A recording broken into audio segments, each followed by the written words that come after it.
Hello everybody, Ray Garner with Garner's Games, here to do my weekly comic review. This time we're going to deal with Hellverine. Now, to be completely fair, this is a character that I did not read the miniseries setting up, so I'm coming into this very blind. Now, this book is brought to us by Benjamin Percy and Raffaelle Ienco, it's I-E-N-C-O, is our artist. When we start off, we got our main character laying out, sleeping and waking up as a burning demon and going out and doing stuff.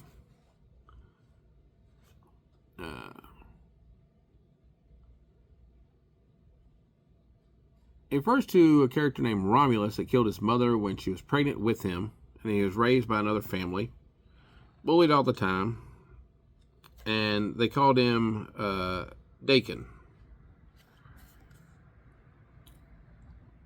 And we'd find out a little bit later, because I'm not familiar with this character very well, that his blood father is Wolverine.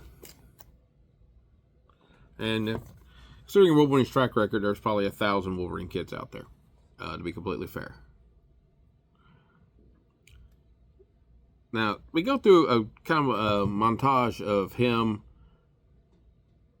and the demon facing things that are evil and really taking it to him. Like, this guy here is planning on robbing a convenience store, and his whole head is just lining out how he's going to kill people, stab them, and everything else. And as he's about to do it, he grabs him and incinerates him, and of course then he pops the claws, flaming claws out. As we get a little bit more into it, we find out that basically he's dead, but has been resurrected with the demon attached to him, which is why he's still alive. They come across a semi-truck that's got a bunch of people who've been kidnapped in it.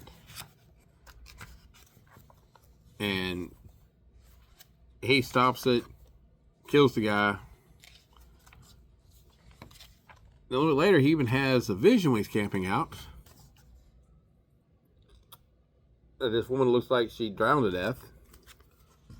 Only we find out that her and a whole bunch of other people did drown to death. Tied to concrete weights, floating at the bottom of a lake. And of course, the demon takes over. They go find the guy that has done all this. And they kill him, and then he buries everybody. At this point, we find out that when he kills people, though, he's making some sort of statue out of them. Some sort of monument about it. Out of each of the bodies of the people that he's killing, him and the demon are killing. So, to try to figure out what's going on, he goes to your mystical expert, Dr. Stephen Strange.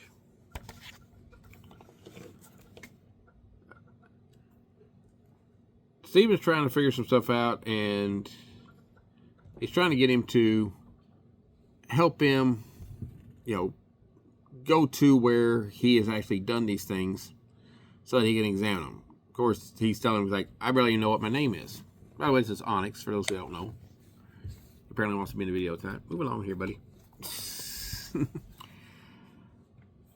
And he gets very upset with Steven. Because he goes, well, let me show you what happened. So he grabs Steven by the side of the head and shows him, dismembered bodies with symbols drawn around them, a statue made out of skeletons.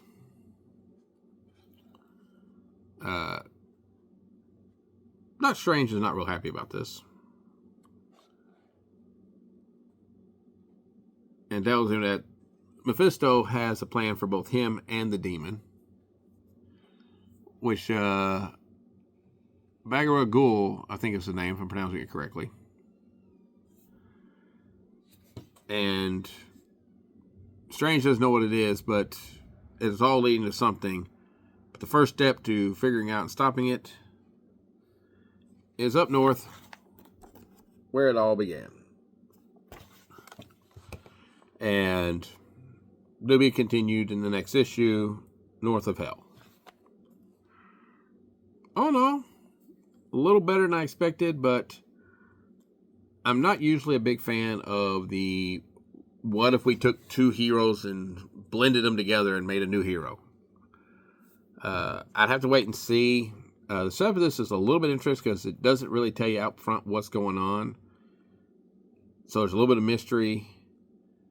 The character, I think we're going to lay out a lot of plot here, but there's not a lot of character development within this other than he's got a short temper and a bad attitude, and he doesn't really know what's going on because, you know, he's back from the dead and doesn't know why. And there's no interaction with the demon other than the fact the demon kills people who are doing bad things and makes examples of them. The art's good. I like the art. Very much fits with what's going on. But, you know, all in all, I need more substance. So I'm hoping the second issue will give us more substance to go with it. Anyway, if you're a Wolverine fan, if you're a fan of his kids, and if you're a fan of Ghost Rider, you'll probably like this a lot. If you don't really have that combination going, it may not be the book for you. Anyway, let me know what you think. Like, share, and subscribe. And I'll see you next week.